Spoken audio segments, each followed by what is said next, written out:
I was talking to this girl the other night, and I told her I was a YouTuber, and she told me that she basically really always wanted to kind of do YouTube, but just felt way too overwhelmed and intimidated to actually get started on YouTube. And she was asking me for like information and advice on, how you actually get started on YouTube. I know there's a lot of you out there that are kind of in the same boat, and I was in the same boat too a couple of years ago.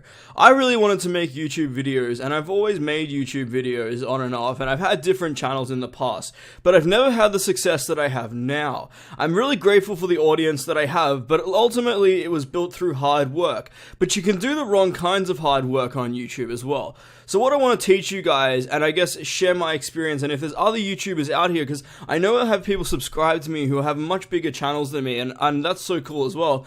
But I want to share my experience of how I grew my very niche channel, and I'm at 450 subscribers now, and it's just growing exponentially every day. In the past couple of days, I think in the last 4 days or something, 5 days, 6 days, I've gained 117 subscribers, and that just blows my mind that my channel grows every single day now, and for a really small channel, I mean, the big channels, that's obviously they get plus 100 a second, negative, 400 a second, whatever, it doesn't matter. But for a small channel, getting one subscriber every few days is pretty crazy for them.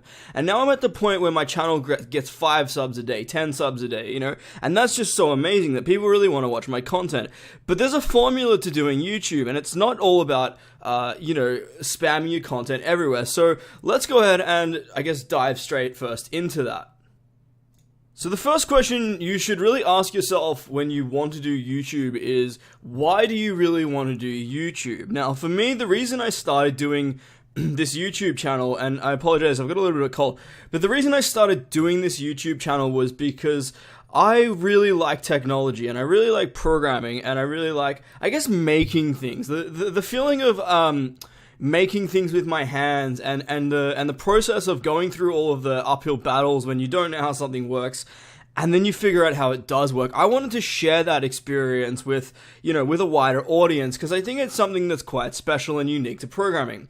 For those of you who obviously are programmers and are seasoned programmers, if you remember back in the day, when you were just learning to program, maybe you'd done a couple of months, or maybe you'd even done a year, and you had this really hard problem, and you've been working on it for days, or maybe even weeks, possibly even months you've been working on this problem or this project, and then all of a sudden you get this huzzah moment, and your project comes together, and it works, and you have the very first usable version, and that was something that I really, really enjoyed, and so I wanted to be able to get people to that point. For me, YouTube has never been and never will be about money. I don't really make that much money on YouTube, and I probably never will. But what I do have, and I'm very fortunate for, is a really great audience who tunes in every week and watches my videos. And I get to share that kind of learning process, and I get to be able to develop new and cool things. What YouTube does for me as well is it forces me to go and learn new things. For example, before I started YouTube, I was kind of interested in Rust, but I wasn't really that great at it. And because I wanted to make a YouTube series on the Rust programming language, I had to kind of make myself, I wouldn't say I'm an expert, but I had to be well versed in the language. I had to understand its ins and outs, its caveats. And if you watch some of my earlier videos, you'll see that I'm not that well versed in the language. And that's just one of the learning curves that I guess I've made. So back to the original question of why do I want to do YouTube? So for me, I really wanted to make content that people could engage with and get some value out of it. And I have a bit of an adversity to the university system. That rhymes, but I have an adversity to it, and I guess I wanted to give almost an alternative way of getting started in programming, because for me, the university system is horribly failing so very many people who are really interested in computer science, but don't necessarily want to go to university, won't fit inside of that system. Maybe they won't even get anything out of it. Maybe they're already well past their bachelor's degree and are looking for something a little bit more advanced. So I guess I wanted to provide that kind of content. The next question you should really ask yourself when you want to get onto YouTube and start making videos is, what is my brand? But even though I've stated that I'm not exactly a business channel and I'm not there to make lots and lots of money, getting reoccurring subscribers and reoccurring audiences, you have to build up a certain level of familiarity. And so for me, that took a long time, and I've only sort of got it in the last couple of months.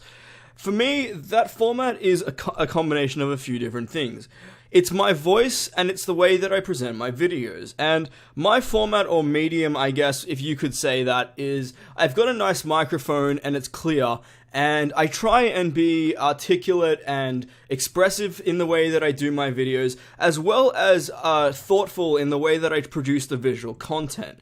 Now, that format doesn't always work for every single kind of video, but for me, because I'm making educational videos, I feel like a lot of times when people make educational videos, they tend to rush into the result of what they're teaching rather than the process of actually going through it.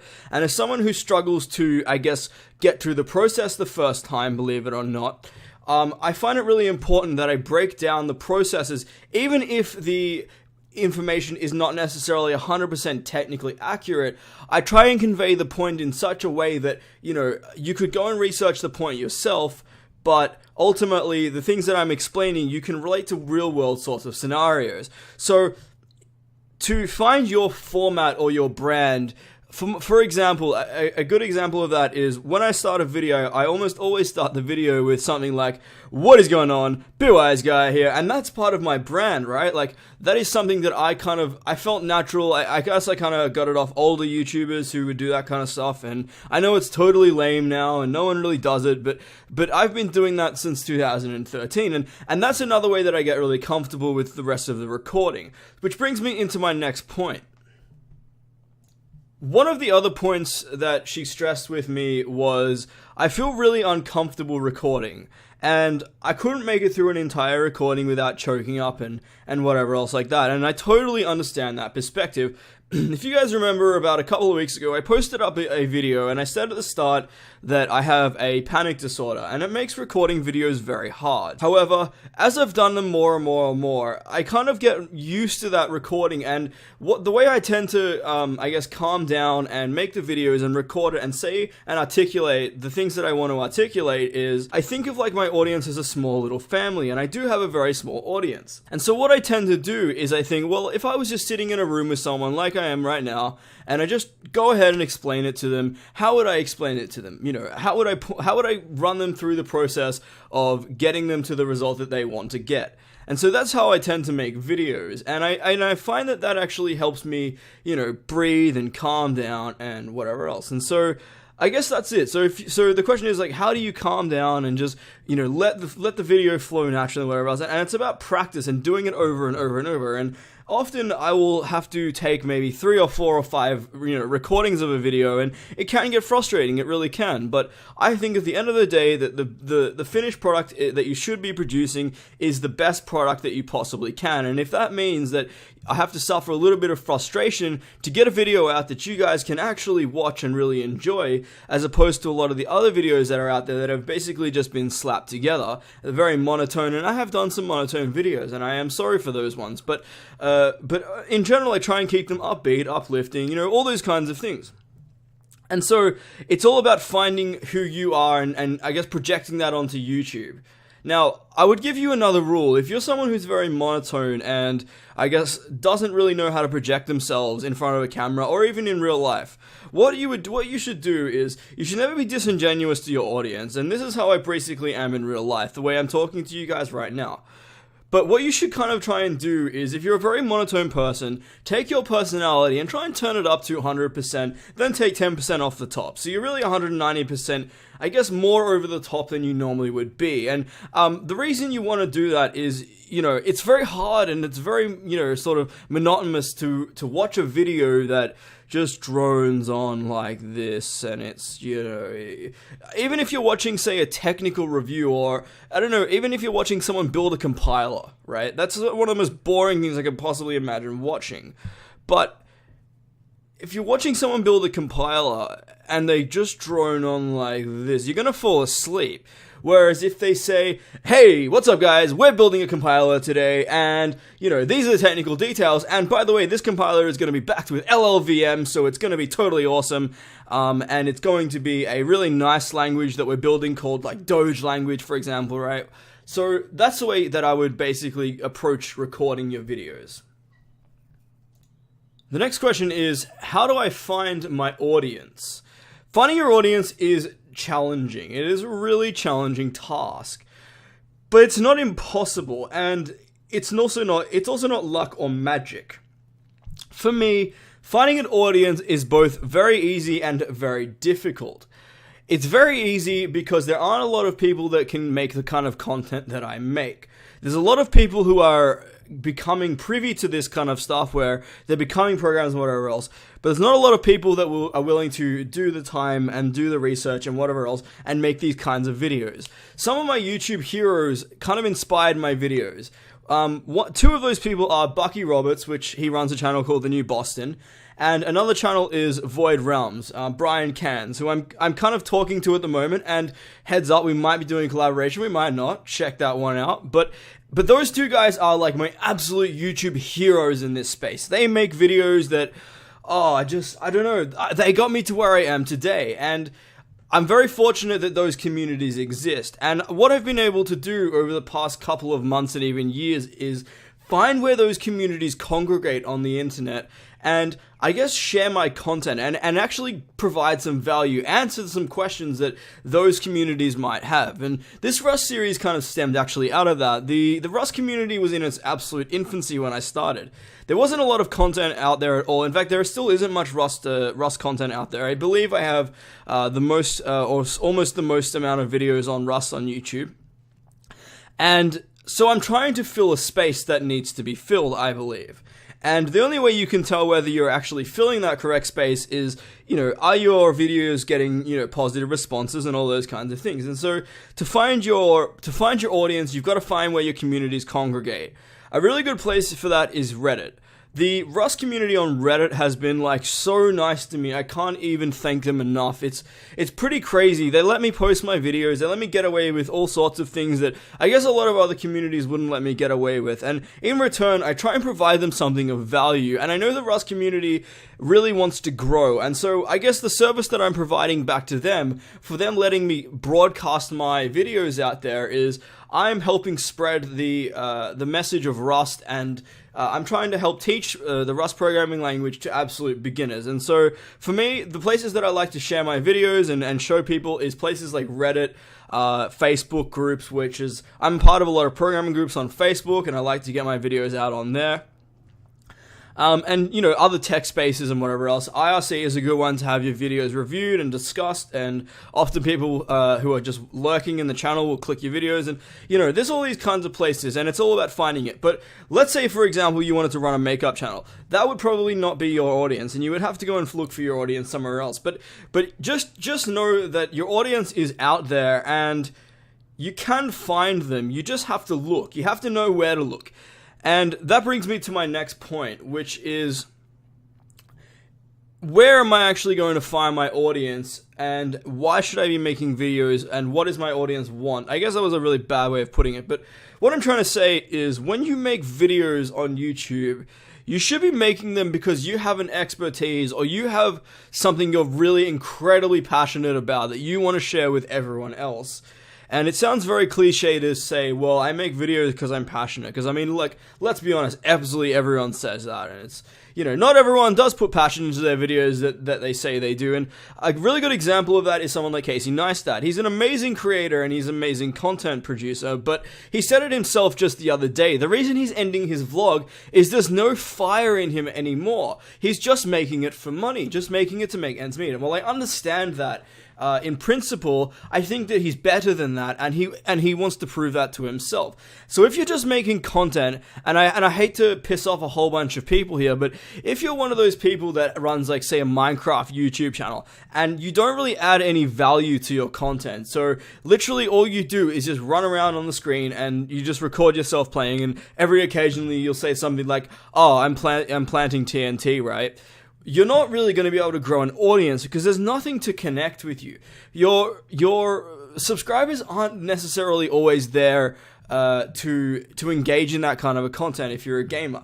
They're actually there to engage with you. And if you're not an engaging person, why would your subscribers be at all engaged? So you're actually, when you're branding yourself and you're selling yourself, there you go. I guess I just said it. You're actually selling you. You're selling the image of you. You're selling what you are, right? And if you think that that's worth selling, then by all means, I think you should go for it on YouTube. My final point for getting started on YouTube is a simple one, and it is slug it out. Getting started on YouTube is a long and tedious process that requires a lot of commitment without much reward. In the beginning, you're not going to have an audience, but what you need to do is constantly and consistently, same thing, but anyway, constantly and consistently produce content and high quality content. And a lot of YouTubers have said this before, but it rings so true every single time. Make every video that you produce better than the last. Always make this video the best video that you ever made. And if you do that, people will not only follow your videos for your videos, but they'll actually follow you as for being the evolution of the creator that you are. People want to see you evolve, get better and better and better at your craft. And if you are getting better at your craft, what will tend to happen is people will really find that amazing. People admire people that, I guess, push on, push forward, and and my videos at the start, they're trash, and maybe I'll put it on the screen right now, and you can see the horrible quality of this video, and it's trash, right? But 5,000 people like this video, right? Well, 5,000 people watch this video, and like 33 people have liked this video, and I think it's absolutely a trash video, but people obviously like the content, and the reason that they subscribed is they would hope that I would, I guess, produce better and better and better and higher quality content, and I really hope that I've served them in that way. The last thing that we're going to discuss is the technical details of the day-to-day monotonous grind of running a YouTube channel, because it absolutely exists. And we're also going to discuss something that I'm a little bit infuriated about at the moment, which is the YouTube DMCA. So, essentially, for those of you who don't know, because it's probably not a lot of you at the moment, there's a few channels out there, and I'm not going to name them because that would just give them more that would give them more publicity. But there's a few YouTube channels out there, and they just rip my content off blatantly. They don't remove my watermarks, they just take them, re-upload them, and that's that. And one of the biggest problems of being a YouTuber on this platform is that the smaller you are, the less protections that you have. And so, essentially, even though I have legal recourse against all of these channels, the process that I have to go through to actually get these videos taken down leaves me fairly vulnerable, and using the DMCA leaves me open to things like doxing. Now, am I really super concerned about being doxed? I guess if it's gonna happen, it's gonna happen, and, it's unlikely anything super serious will come out of it. I'm not saying that it's impossible, and YouTubers in the past have been swatted and all sorts of pretty crazy sorts of things, but at the end of the day, I am a public figure, and these are the risks that I'm going to have to take. However, what I don't like doing is assuming unnecessary risk for very little to no reward. And using the DMCA process on YouTube is exactly just that. In order for me to get videos taken down that people have stolen off of me on a platform where YouTube is making money out of my content as well, I have to give the other person my full legal name, my full address, my full phone number, pretty much everything about me, enough information to send all sorts of, whack stuff to my residence and, and put my phone number online, and just things that are just a real pain in the ass to deal with. So, I'm currently not sure what I'm doing at the moment with as far as that. I've contacted YouTube directly, but it doesn't seem like I really have much recourse. And the best thing that I can do is continue to make content and brand my content, and I guess maybe hope that it produces more subscribers towards my channel. But at the end of the day, it is a little bit of a cheap shot to steal my videos, and they're not producing any content. They're not kind of even, adding any constructive criticism to them. They're just simply stealing them. And that is something that I don't like. And I want to say this right now, is if any of you ever want to use my videos in fair use, what I mean by that is if you ever want to take a part of my video or, whatever, and I guess use it in your own video to enhance your works, I'm totally okay with that. I have absolutely no problem with people taking my videos like that. For example, something that I would be absolutely okay with, and if YouTube ever DMCA'd you, I would expect you to contact me and I would absolutely release this DMCA claim, but like, say for example, you're making a video series on game making, right? And you wanted to add just like a snippet of my video that showed how to, create a class in C++, for example, right? I'm totally okay with you guys using my videos like that, presuming that you don't remove my branding, as it's mutually beneficial for the both of us. But what I'm not okay with is people simply downloading my videos and re-uploading them on YouTube without credit and trying to make them look like their own. they've been fairly unsuccessful in that because I heavily brand all my videos, not because I'm necessarily worried about people downloading them, at least when I started branding, but just more because it's nice to have a brand, which is, I guess, you know, kind of my original point, is that you're selling your brand on YouTube, so you really want to have something that people can, you know, remember and relate to. All of the technical details of dealing with a channel take experience and time, and understanding your analytics is also really important. But I guess managing your community is the funnest and also the most daunting part. I now get comments on pretty much all my videos, and I really appreciate them. Now, for me as a social person, I absolutely love responding to all these videos, but some people may or may not actually like that, and if you're someone who doesn't like that, I would say that it would be a very big deterrent for you to actually start doing YouTube. I recommend that if you have problems communicating with people, even via, say, the comments section, you try and get better at that, because your audiences really appreciate you know, having you reply to them. I don't do it because, you know, I'm doing it for me. I do it for them, and I also do it because, well, I guess I do it for me in the sense that I get satisfaction out of helping people. So when someone actually has a problem and I reply to them and I can solve their problem, that's pretty satisfying. That's pretty much all I have for this video. If you guys want me to do another video on this and more specifics, more technical things, comment below. And I don't normally ask you guys to comment if you don't want to, but I actually want to know what exactly you guys want me to go into more specifically about making a YouTube channel, or even the issues that I have on YouTube directly dealing with YouTube. And trust me, there's a lot of them. But I just want to say, like, as far as, like, actual problems on YouTube, yeah, the DMCA is the biggest one that I've ever had.